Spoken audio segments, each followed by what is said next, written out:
adik-adik semua, berjumpa lagi dengan Kak Devi. Gimana nih kabarnya? Semoga baik-baik aja ya. Udah lama banget nih kita nggak ketemu. Jadi di video kali ini Kak Devi mau membahas beberapa soal untuk persiapan PAS nih. Tapi soalnya itu berkaitan dengan statistika dan peluang aja. Karena keterbatasan waktu, jadi Kak Devi nggak bisa bahas dari materi yang pertama. Jadi ini adalah dua materi terakhir yang akan Kak Devi bahas soal-soalnya. Untuk soal tentang materi bab pertama dari Pitagoras dan bangun ruang, kalian mungkin bisa cek video-video Kak Devi tentang materi tersebut ya. Karena di sana juga udah banyak latihan soal, contoh-contoh soal yang Kak Devi berikan. Jadi supaya nggak lama-lama, ini dia. Baiklah, untuk soal yang pertama ini berkaitan dengan statistika. Jadi statistika itu kan ada rata-rata, median, dan modus. Jadi ini soalnya tentang rata-rata dulu. Rata-rata itu kan adalah jumlah data dibagi banyak data. Jadi tinggal kalian jumlahin datanya, misalkan data nilai ulangan nih 6, 7, 8, 9. Nah kalian tinggal jumlahin 6 tambah 7 tambah 8 tambah 9, terus dibagi banyak datanya. Nah itu kalau datanya biasa nih. Kalau datanya disajikan dalam bentuk tabel seperti ini, kalian harus kalikan dulu setiap nilai dengan frekuensinya, setiap nilai dengan banyak siswa masing-masing nilai tersebut. Jadi seperti ini. Jadi 4 dikali 2 dulu 8, 5 dikali juga sama 7, nilai 6 dikali juga dengan banyaknya 13, nilai 7 dengan 6, nilai 8 dengan 1, nilai 9 yang dapat juga satu orang dikalikan juga. Nah pertama kalian harus kaliin dulu ya setiap nilai dengan banyak siswanya, dengan frekuensinya. Abis itu kalian jumlahkan ini nilainya. Kan jumlah data dibagi banyak data, jumlah datanya itu yang ini, hasil perkalian ini dijumlahkan, baru dibagi dengan banyak siswanya, dengan total frekuensinya. Jadi yang ini juga harus dijumlahin nih. 2 tambah 7 tambah 13 tambah 6 tambah 1 tambah 1. Nah itu adalah banyak datanya. Dijumlahin dulu berapa? Iya, nanti kalian dapat jumlahnya itu 30. Nah sekarang dijumlahin dulu nih yang atasnya nih berapa? Iya, 180 dibagi sama 30. Nah, dibagi dulu berapa nih jadinya? Iya, jadinya 6 gitu. Jadi jawabannya yang D. Nomor 2, nomor selanjutnya nih masih tentang statistika juga. Tabel di bawah ini menunjukkan nilai ulangan matematika dari sekelompok siswa. Yang ditanya adalah median dari nilai matematika tersebut adalah, median itu kan adalah nilai tengah. Nah, nilai tengah itu kan harus kita urutkan dulu nilainya dari yang terkecil kan? Nah, di tabel ini tapi udah diurutin. Kalau datanya itu tidak berbentuk tabel, misalkan nih 6, 8, 8, 9, 10. Nih, 10, 10 gitu. Misalkan seperti ini nih, kita dikasih data. Terus mau cari median ya tinggal coret-coret satu demi satu. Coret satu depan, coret satu belakang. Nah gini, terus ketemu tengah-tengahnya. Kalau nilai tengahnya tersisa 2 angka seperti ini, masih ingat kan? Harus dijumlahin dulu. Berarti 8 tambah 9 dibagi sama 2. Nah, terus 8 tambah 9 berapa? 17 dibagi 2. Berarti nanti nih mediannya adalah 8,5 gitu. Kalau datanya seperti ini. Kalau soal ini kan bentuk datanya disajikan dalam tabel. Sama caranya coret-coret juga. Yang dicoret-coret itu adalah banyak siswanya. Dan coret-coretnya itu sambil mengurangi. Jadi yang depan dengan belakang dulu. Berarti 6 sama 3 dicoret, dikurangi. 6 kurang 3 berapa? 3. Hasil pengurangannya itu ditaruh di banyak siswa yang lebih banyak. Di sini berarti ya. Terus lanjut, 3 yang ini dicoret sama yang ini. Jadi berlanjut coret-coretnya. 10 sama 3 dicoret, dikurangin berapa? 10 kurang 3 berapa? Iya, 7. Terus 7 ini lanjut coret sama 2 kan. 7 kurang 2 berapa? 5. Ditaruh di tempat yang lebih banyak ya hasil pengurangannya. Terus 5 sama 11 kan. Dikurangin berapa? 11 kurang 5. Iya 6. Terus 6 juga terakhir dicoret sama 8. 8 kurang 6 berapa? 2 ya. 2-nya ditaruh di sini. Nah, untuk menentukan mediannya, kita lihat hasil pengurangan terakhir itu kan letaknya di sini. Di nilai 6. Berarti mediannya adalah 6 gitu. Jadi di mana tempat terakhir hasil pengurangannya, disitulah mediannya. Gitu ya, diingat ya. Nomor berikutnya ini masih statistika lagi. Kita baca dulu ceritanya ya. Suatu kelas terdiri dari 30 siswa baru yang baru saja mengikuti tes tulis. Jika 20 siswa mendapat nilai 80, nah terus 8 siswa dapat 90 dan 2 siswa dapat nilai 100, berapakah nilai rata-rata kelas tersebut? Nah ini tuh berkaitan dengan rata-rata gabungan. Kalau rata-rata gabungan ini kita harus kalikan dulu. Jadi ini kan 20 siswa dapat nilai 80. Kita kalikan dulu. Berapa jadinya nih? 20 kali 80? Iya, 1600. Terus lanjut nih, 8 siswa dapat 90, berarti dikaliin juga. 8 kali 90. Terus yang terakhir, 2 siswa dapat nilai 100, berarti kaliin juga kan 2 sama 100. Jadinya 200. Baru kita cari rata-rata gabungan. Rata-rata gabungan tuh sama maksudnya, jumlah data dibagi banyak data. Oke, kalau rata-rata itu jumlah data dibagi banyak data. Jumlah datanya yang mana? Yang ini, hasil dari perkalian ini. Ya. Terus dibagi sama banyak data kan?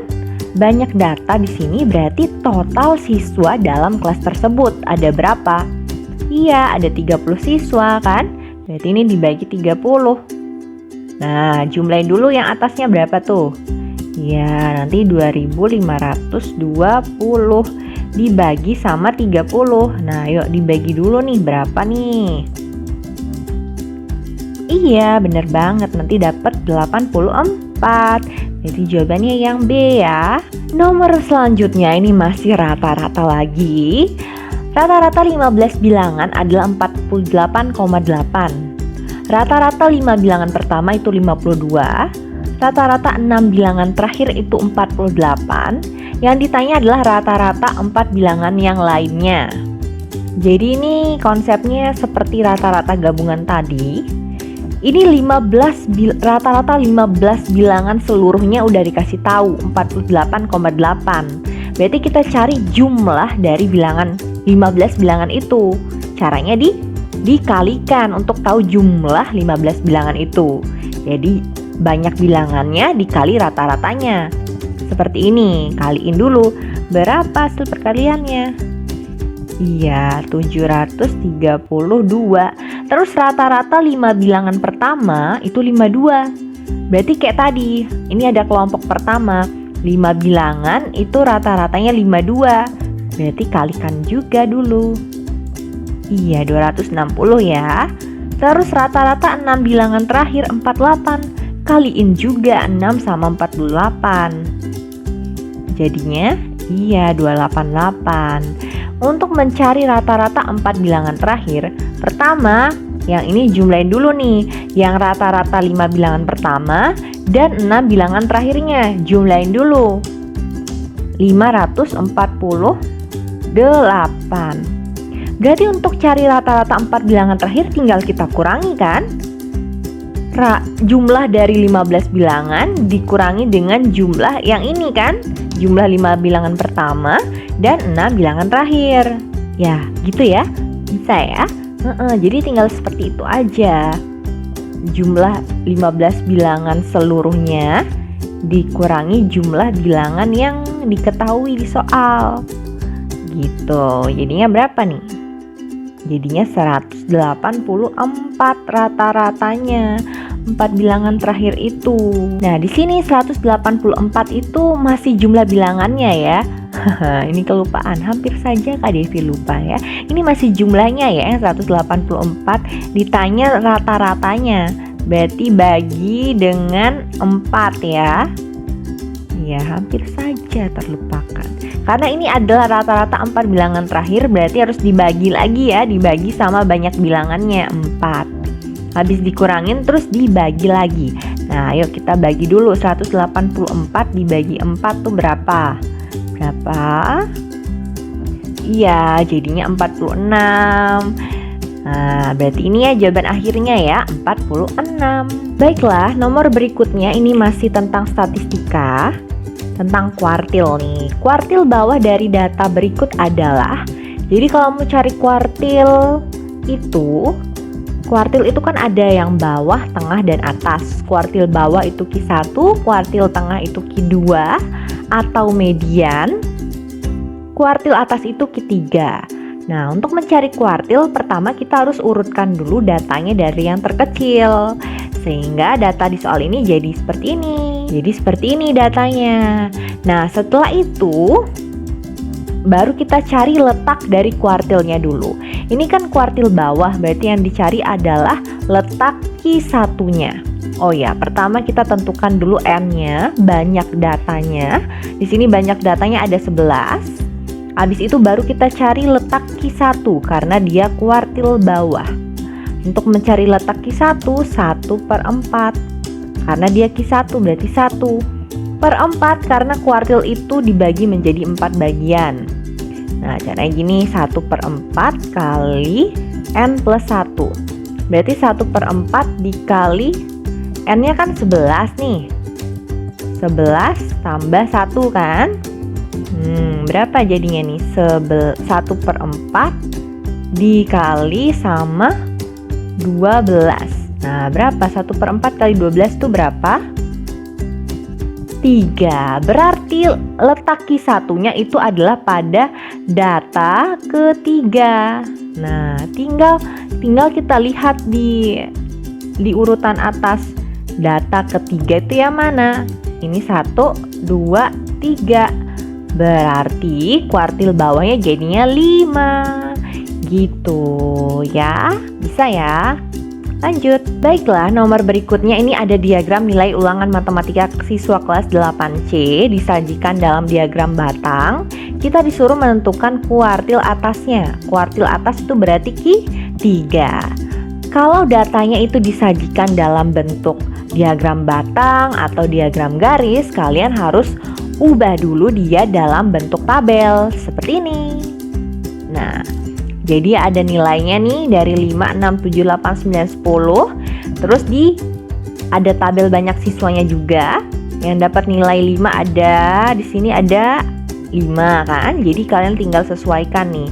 Yang dapat nilai 6 ada 7, yang dapat 7 ada 9 dan seterusnya. Tinggal dilihat di diagram batangnya. Kemudian kalau disajikan dalam tabel seperti ini, kalian harus tentukan frekuensi kumulatifnya supaya kita bisa cari totalnya dan memudahkan kita dalam menentukan letak datanya nanti. Caranya adalah, ini kan awalnya banyaknya 5, makanya di sini tulis 5. Terus 5 ini ditambah sama ini 7, ditambah sama banyak siswa di bawahnya. 5 tambah 7, 12. 12-nya tambah lagi sama 9, 21. Tambah lagi sama 5, makanya dapat 26 dan seterusnya sampai bawah. Sehingga yang paling akhir ini adalah N-nya, banyak siswanya. Nah, gitu ya. Sekarang kita mau cari kuartil atas, berarti kita cari letak Q3. Kalau letak Q3 berarti 3/4 ya. Dikali sama kayak tadi, dikali N plus 1. Berarti ini 34 tambah 1. Berarti jadinya berapa? 3/4 kali 35 kan? Nah, di sini pasti hasilnya ini adalah desimal dan bersisa pembagiannya. Usahakan kalian tetap bentuk dia dalam pecahan campuran nantinya. Jadi ini kalian dulu ya, 3 sama 35 nih berapa jadinya? 105 105/4 kan berarti ya. Nah, Ini yang Kak Devi maksud nih, usahakan pembagiannya itu tetap dalam bentuk pecahan campuran. Kalau dijadiin pecahan campuran berapa jadinya nih? Iya, jadinya itu 26 1/4 ya. 26 1/4. Berarti Q3 ini letaknya di antara data ke 26 dan 27. Kenapa seperti itu? Di sini kan 26, makanya data ke 26. Tapi masih ada sisanya 1/4 nih pembagiannya. Jadi masuk juga data ke 27. Nah, gitu ya. Sekarang setelah kita tentukan letaknya, kita cari Q3-nya.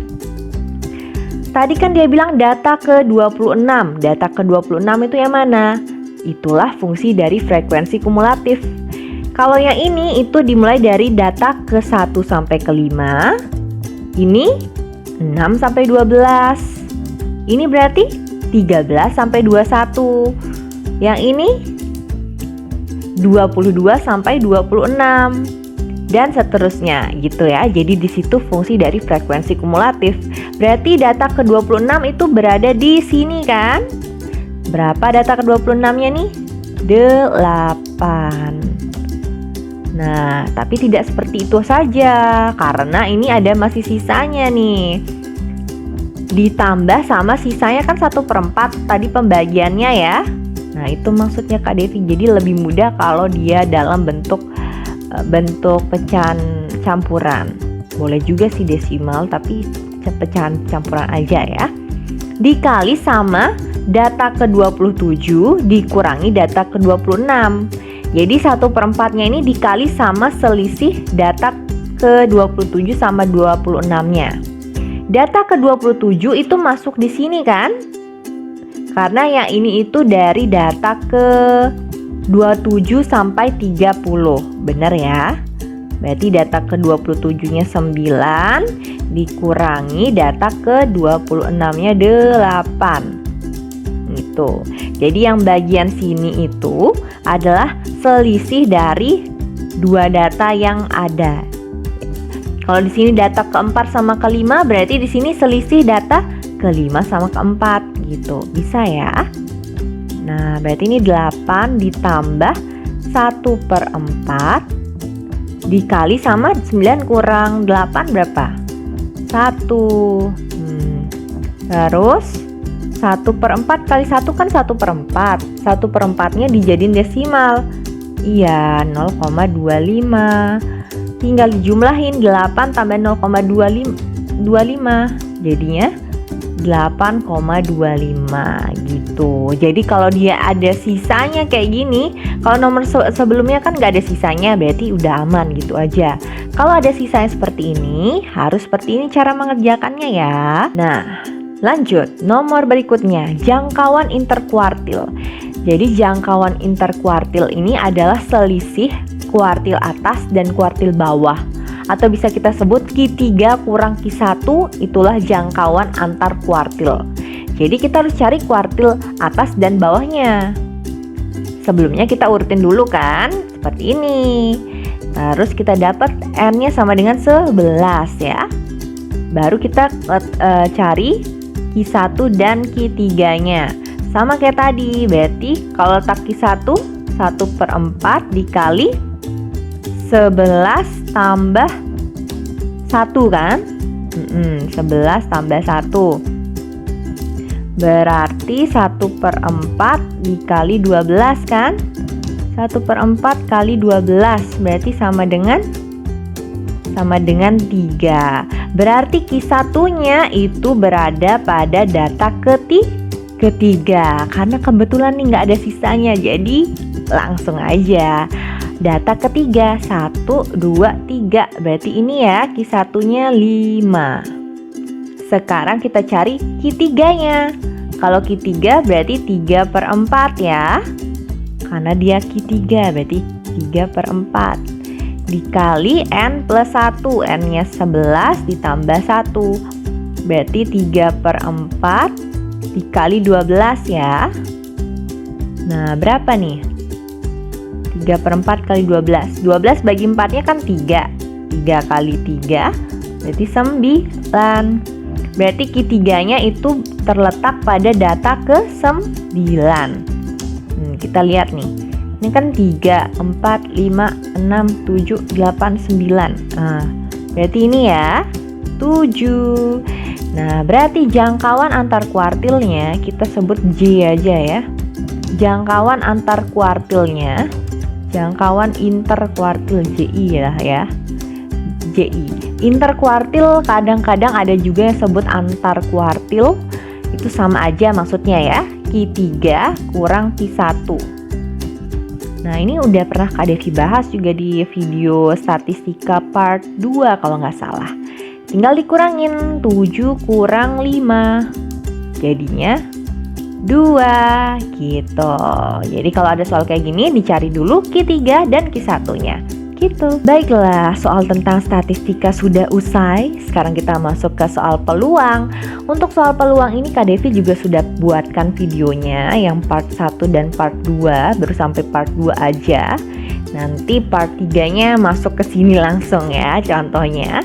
Jadi di sini ada soalnya. Pada tabel berikut disajikan data hasil percobaan pengundian dadu bermata 6. Nah, setelah dilakukan pengundian, didapat data seperti di samping. Jadi setelah diundi nih, dimainin dadunya beberapa kali, mata dadunya muncul 5 kali, duanya 6 kali, dan seterusnya. Yang ditanya adalah peluang empirik muncul mata dadu 2. Nah, ini udah Kak Devi bahas di peluang part 2 nih, tentang peluang empirik. Jadi peluang muncul mata dadu 2. Mata dadu 2 kan munculnya 6 kali. 6 per total frekuensinya. Jadi cari dulu nih N-nya berapa totalnya. Tinggal dijumlahin 5 tambah 6 tambah 8 tambah 7 tambah 6 tambah 4. Nah, berapa itu jumlahnya? Berapa? Dijumlahin dulu, nanti dapatnya 36 ya. Ini kan nggak ada di pilihan, berarti disederhanain. Sama-sama bagi 6. Yang atas dibagi 6 jadi 1, yang bawah dibagi 6 jadinya 6 kan. Berarti peluang empiriknya 1/6 gitu. Gampang nih kalau peluang empirik, bisa ya. Nomor berikutnya nih. Sebuah kantong berisi 15 kelereng biru, 12 kelereng kuning, dan 9 kelereng putih. Jika sebuah kelereng diambil secara acak, peluang terambilnya kelereng putih. Nah, peluang terambilnya kelereng putih. Berarti kan yang diambil nih kelereng putih ya. Kelereng putihnya ada berapa? Ada 9. Untuk mencari peluang gini. Peluang terambilnya putih, putihnya ada 9 per total kelereng di kantong tersebut. Jadi dijumlahin nih, yang biru tambah kuning tambah sama putihnya juga. Nah, tinggal dijumlahin. Jadinya 9/36. Jadi yang mau diambil, banyak yang mau diambil per total seluruhnya ya. Ini bisa disederhanain nih, sama-sama bagi 9 kan.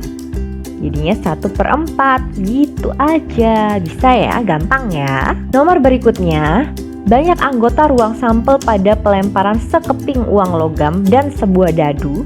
Yang dilakukan bersamaan adalah berapa titik sampel. Jadi kan seperti ini ya, kita buat tabelnya dulu. Sekeping uang logam. Uang logam kan punya dua sisi angka dan sisi gambar. Dan sebuah dadu kan sisinya sampai 6 ya. Kalau ditanya banyak anggota ruang sampel, sebenarnya nggak perlu diisi dalamnya ini nih, nggak perlu. Tinggal kalian kaliin aja. Yang ini kan banyaknya 6. Ini ke sini ada 2. Tinggal kali 6 kali 2. 12 titik sampel berarti totalnya. Itu aja, gampang ya. Gampang kalau menentukan banyak anggota ruang sampel, nggak perlu isi dalamnya. Gitu. Baiklah, nomor berikutnya. Peluang seorang diterima untuk bekerja di suatu perusahaan itu 0,15. Jika ada 600 pelamar, banyak orang yang tidak diterima. Nah, jadi kalian perlu ingat, peluang itu nilai paling tingginya adalah 1 paling rendahnya adalah 0 ya, nggak mungkin lebih dari 1, nggak mungkin kurang dari 0 gitu ya. Di sini peluang diterimanya itu 0,15, berarti peluang tidak diterimanya tinggal kita kurangi 1 dikurangi 0,15. Nah, dikurangi dulu berapa? Karena kan peluang terbesarnya adalah 1, makanya 1 dikurangin sama 0,15. Nah, berapa jadinya? Iya, jadinya 0,85. Untuk mencari banyak pelamar yang tidak diterima, berarti peluang pelamar tidak diterima dikali sama jumlah pelamarnya gitu. Nah, ayo kita kaliin dulu nih berapa jadinya. Kak Devi juga lagi ngitung nih. Ayo kita hitung bersama-sama. Berapa? Kalian ketemunya berapa? Iya, wah sama ya jawaban kita. Jadinya 510 orang. Yang C jawabannya gitu ya. Diingat, peluang terbesar itu nilainya adalah 1. Nggak mungkin lebih dari 1, nggak mungkin kurang dari 0 gitu. Nah, baiklah, ini dia nomor berikutnya. 2 mata dadu bermata 6 dilempar sekali secara bersamaan. Peluang mata dadu yang berjumlah 5. Nah, kalau ada soal kayak gini, buat dulu papan caturnya. Dadu kan matanya ada 6. Karena nih pelemparan 2 dadu, berarti yang ini dadu pertama, yang ini dadu kedua ya. Terus kita pasang-pasangin nih 1,1, 1,2, 1,3. Ini boleh yang ini koma ini, atau ini duluan baru koma ini, itu boleh sama aja ya. Jadi diisi dulu nih semuanya. Tenang. Nah, baru kita cari yang jumlahnya itu 5. Mana nih? 1 tambah 1 nggak mungkin. Yang ini kan jumlahnya 5. Terus yang warna ungu-ungu yang mana jumlahnya 5? Ini. Terus ini. Yang warna biru yang jumlahnya ini kan. Yang warna merah ada nggak jumlahnya 5 nih? Nggak ada ya. Yang warna hijau paling bawah juga nggak ada kan jumlahnya 5. Berarti peluangnya sama dengan berapa yang kepilih nih? 1, 2, 3, 4 kan? 4 per total dari banyak titik sampelnya ada berapa? Ini kan ini sampai sini 6. Ini sampai sini 6. 6 kali 6 36. Tinggal disederhanain sama-sama bagi 4. 1/9 gitu ya. Jadi kalau ada soal peluang kayak gini, dibuat dulu papan caturnya, baru dipilih nih titik sampel yang sesuai soalnya. Kalau berjumlah 5 dipilih yang jumlahnya 5. Nanti kalau yang ditanya peluang muncul jumlah mata dadu prima, cari yang jumlahnya prima, atau yang jumlahnya ganjil, atau yang jumlahnya genap, atau yang jumlahnya lebih dari 5, cari mana yang lebih dari 5 jumlahnya gitu ya. Baiklah adik-adik semua, itu dia beberapa contoh soal untuk persiapan PAS edisi statistika dan peluang. Karena keterbatasan waktu, Kak Devi nggak bisa buat videonya banyak, lama-lama satu video itu durasinya panjang, jadi tidak memungkinkan. Jadi Kak Devi buatin soalnya yang statistika dan peluang saja. Nah, untuk materi Pitagoras dan bangun ruang, kalian mungkin bisa cek video-video Kak Devi sebelumnya ya. Di situ banyak latihan-latihan soal, banyak contoh-contoh soal yang bisa kalian pelajari. Jadi selamat belajar, semoga PAS-nya lancar dan mendapat hasil yang baik dan memuaskan. Sampai jumpa.